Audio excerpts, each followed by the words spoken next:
Bonjour, vous êtes sur le plateau de ForChange en direct de l'événement YouSpring où ce matin a eu lieu une conférence ayant pour sujet présentiel, métaverse, distanciel. Quelles modalités pour les enjeux de formation?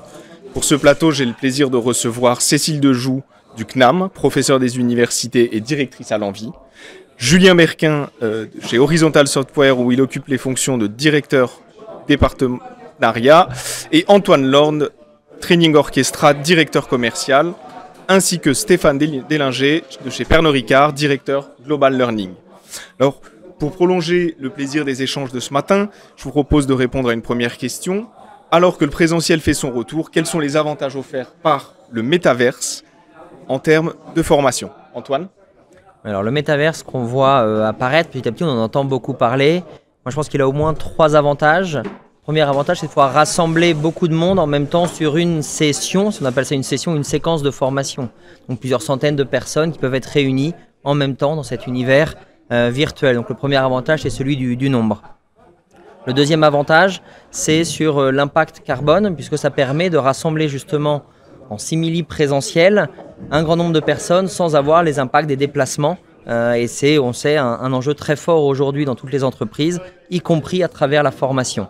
Et puis le troisième enjeu que j'y vois, le troisième avantage que nos clients nous remontent, c'est le fait de pouvoir apporter à leurs talents, aussi bien en recrutement et pour fidéliser les talents, une approche très innovante à travers la formation pour justement capter les talents qu'ils recrutent au sein de leurs entreprises. Cécile, sur le même sujet? Alors, on va parler métaverse. Ce matin, on a abordé tous ensemble en fait toutes les modalités de la formation. Et le métaverse faisait partie d'une des 4 modalités. Et c'est vrai que grâce au métaverse, eh bien, les timides vont pouvoir s'exprimer. Parce qu'en fait, ils vont pouvoir être différents, ils vont pouvoir être dans des salles, ils vont pouvoir être virtuellement avec peut-être d'autres visages, d'autres façons de se comporter. Donc c'est une autre façon d'avoir de l'inclusion et de la diversité. Et puis aussi, grâce au métaverse, ce qui est intéressant, c'est qu'on va pouvoir laisser son avatar, aller prendre un petit café, et puis pourquoi pas le nourrir avec un GPT et faire en sorte qu'il parle tout seul à partir d'une base de données qu'on lui aura donnée. Et donc c'est ça le futur en fait du virtuel et du métaverse. Ça c'est un deuxième avantage. Mais ce qui était passionnant dans cette conférence, c'est qu'en fait les entreprises ont montré que le métaverse était complémentaire au présentiel avec son effet Walou, complémentaire à tout ce qui est en termes aujourd'hui de plateforme donc virtuelle, c'est-à-dire digitale, où on fait et du présentiel et du numérique, et que demain, il y a peut-être une nouvelle forme de learning qui arrive avec les humains digitaux. En tout cas, moi, c'est ce que j'ai vu au World of IA à Cannes. C'est une autre façon de travailler son discours avec son propre avatar numérique qui est biberonné avec du chat GPT. Et puis une petite parenthèse, je suis pas directrice à l'Envie, mais juste directrice scientifique, parce que l'Envie est une grande maison et j'oserais jamais prendre la place de quelqu'un, voilà. Je vous remercie pour cette correction. Stéphane, on parle à présent de nouveau présentiel. Qu'est-ce que cela vous évoque? Oui, en fait, le sujet de nouveau présentiel, on l'a évoqué ce matin parce que par rapport à ce que disaient mes camarades, on a vu émerger dans les entreprises différentes façons d'adopter le métaverse, soit en format, je dirais, assez actif et un format peut-être un peu moins actif et plus en mode complémentaire, tout simplement parce que le métaverse n'a pas toujours réussi à convaincre encore tous les acteurs dans les entreprises. Il y avait 3 entreprises ce matin, il y avait Allianz, Alstom et Pernod Ricard. Alstom faisait vraiment la promotion de ce travail à travers le métaverse parce que adoption dans un modèle très technique, poussé à de larges groupes de collaborateurs, souvent en résolvant la problématique de la distance géographique. Dans des groupes internationaux, c'est vraiment un enjeu majeur qui vient réduire bien entendu le coût, mais aussi réduire aussi l'empreinte carbone de l'organisation de programmes de cette ampleur-là.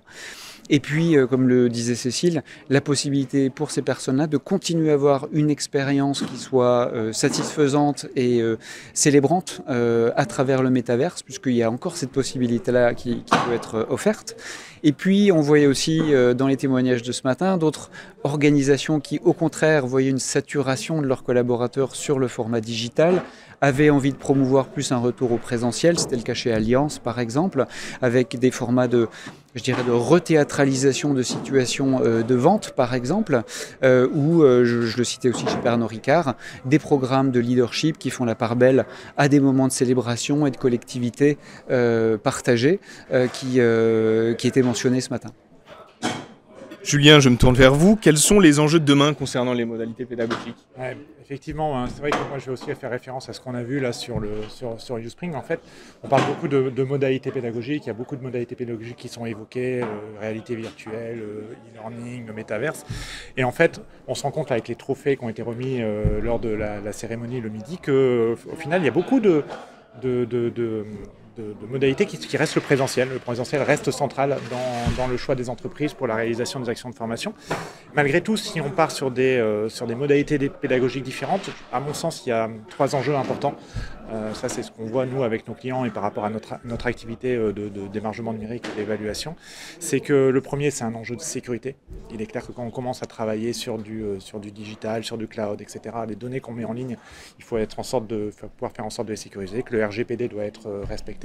Ça, c'est une premier enjeu. Deuxième enjeu, c'est que en utilisant des modalités pédagogiques différentes, il faut pouvoir mesurer les effets de ces modalités et voir si une modalité est plus efficace qu'une autre. Donc ça, nous, on préconise un thermomètre d'évaluation qui est la méthode Kirkpatrick, mais il y en a évidemment d'autres.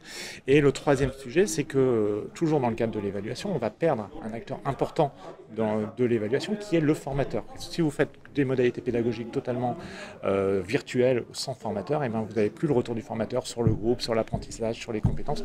Donc ça, c'est un enjeu important que les entreprises doivent compenser pour vérifier l'atteinte de leur formation vis-à-vis des attentes qu'on a mis en elles. Merci pour vos interventions respectives. Merci. Merci.